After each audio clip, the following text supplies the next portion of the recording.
வணக்கம்.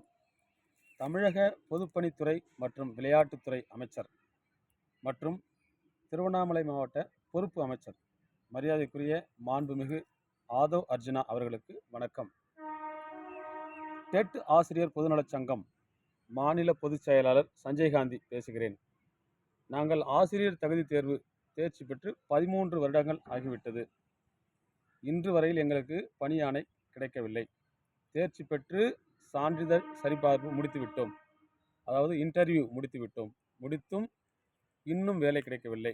கடந்த 2 ஆட்சிகள் தொடர்ந்து எங்களுக்கு வேலை வழங்குவதாக கூறினார்கள். ஆனால் இன்று வரையில் அது நடக்கவில்லை. மேலும் நீதிமன்றம் எங்களுக்கு ஒரு சிறப்பான ஒரு வரலாற்று சிறப்புமிக்க ஆணையை பிறப்பித்தது. அதாவது 2013ஆம் ஆண்டு மற்றும் 2017ஆம் ஆண்டு ஆசிரியர் தகுதி தேர்வில் தேர்ச்சி பெற்ற அனைவருக்கும் ஆசிரியர் பணி வழங்க வேண்டும் என்று உத்தரவு பிறப்பித்தது. ஆனால் அந்த உத்தரவை இன்று வரை இரு கட்சிகளும் நிறைவேற்றவில்லை. எங்களுக்கு பெரிய வாழ்வாதாரம் பாதிக்கப்பட்டுள்ளது. தங்களுடைய புதிய ஆட்சியில் தமிழக வெற்றி கழகம் வளர்ச்சி பாதையில் நாங்களும் உங்களுக்கு எல்லா விதங்களும் துணையாக இருக்கிறோம். எங்களது ஆசிரியர் சங்கம் உங்களுக்கு எல்லா காலங்களிலும் ஆதரவாக இருக்கும். மேலும் நீதிமன்ற ஆணையின்படி எங்களுக்கு பணி வாய்ப்பை வழங்கிட வேண்டும். 2018ஆம் ஆண்டுக்கு முன் தகுதி தேர்வில் தேர்ச்சி பெற்றவர்களுக்கு நியமன தேர்வு நடத்த முடியாது என்ற உத்தரவை பிறப்பித்து தேர்ச்சி பெற்ற அனைவருக்கும் பணி வாய்ப்பு கொடுக்க வேண்டும் என்று சொல்லியது. அதை அன்றைய நாளிதழ்கள் செய்தித்தாளில் வெளியிட்டார்கள். மேலும் நீதிமன்ற உத்தரவு நகல், நீதிமன்ற ஆணையோட நகலும் இணைத்திருக்கிறேன். இந்த மனுவை தங்களுக்கு அனுப்புகிறேன். மேலும் எங்கள் மனுவை பரிசீலித்து எங்களுக்கான உரிய நியாயம் கிடைக்க வேண்டும். டிஇடி டீச்சர் எலிஜிபிள் டெஸ்ட் ஆசிரியர் பொதுநலச் சங்கம் அரசு பதிவு பெற்ற ஒரு சங்கம். இந்த சங்கத்தின் மாநில பொதுச் செயலாளராக சஞ்சய்காந்தி என்கிற நான் செயல்பட்டு வருகிறேன். மேலும் இந்த புதிய ஆட்சியில் தமிழக முதல்வர் ஜோசப் விஜய் பொறுப்பேற்றுள்ள இந்த தமிழகத்தில் எங்களுக்கான ஒரு நியாயம் கிடைத்திடும் என்ற ஒரு நம்பிக்கையில் இருக்கிறோம்.